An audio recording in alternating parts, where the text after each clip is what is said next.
జగన్ రాయి రాజకీయాలు చేస్తున్నారన్నారు చంద్రబాబు. బాబాయిని గొడ్డలతో హత్య చేయించిన జగన్ కు రాళ్లదాడి ఒక లెక్క కాదన్నారు. తనపై రాళ్లదాడి జరిగినప్పుడు స్పందించిన వైసీపీ నేతలు ఇప్పుడు రాద్ధాంతం చేస్తున్నారని ఆగ్రహం వ్యక్తం చేశారు చంద్రబాబు. జగన్ రెడ్డి మోసగాడు, అన్ని అబద్ధాలే, చేసేంత మోసాలే.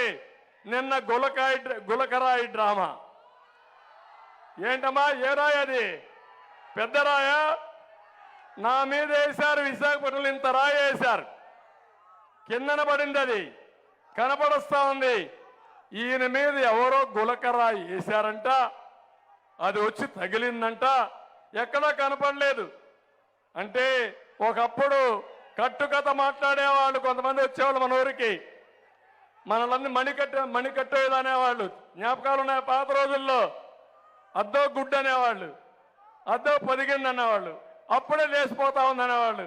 మనం చూస్తా అన్నీ అయిపోతాయి, అవునా కాదా? అలాంటి కనుకట్టు కట్టే వ్యక్తి జగన్మోహన్ రెడ్డి డ్రామాలు ఆడుతున్నాడు నాతో.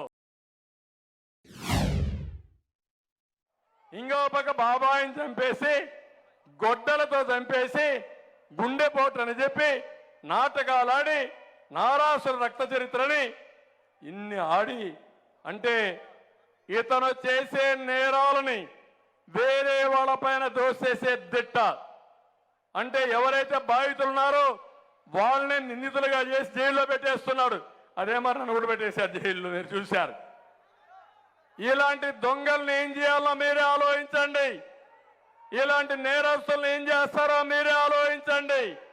ఆంధ్రప్రదేశ్ రాష్ట్రాన్ని నేరాల అడ్డాగా తయారు చేస్తారా తమ్ముళ్ళు అని మిమ్మల్ని అడుగుతున్నా. రాజ్యాంని మరో పులివెందలు చేస్తారా అని మిమ్మల్ని అడుగుతున్నా. రాజ్యాంలో గొడ్డలి సంస్కృతి మీకు కావాలా అని మిమ్మల్ని అడుగుతున్నా. బాధుడే బాధుడు. కరెంటు ఛార్జీలు పెరిగాయా లేదా? నిత్యావసర వస్తువులు పెరిగాయా లేదా? పెట్రోల్ డీజిల్ పెరిగిందా లేదా? మద్యం ధరలు పెరిగాయా లేదా? పన్నుల భారం పడిందా లేదా? ఆర్టీసీ రేట్లు పెరిగాయా లేదా? అన్ని పెరిగిపోయినాయి. ఏ ప్రభుత్వం అయినా ఆదాయం పెంచాలి, ఖర్చులు తగ్గించాలి. మీ కష్టానికి ఫలితం వస్తే అదే రామరాజ్యం, అదే సుపరిపాలన.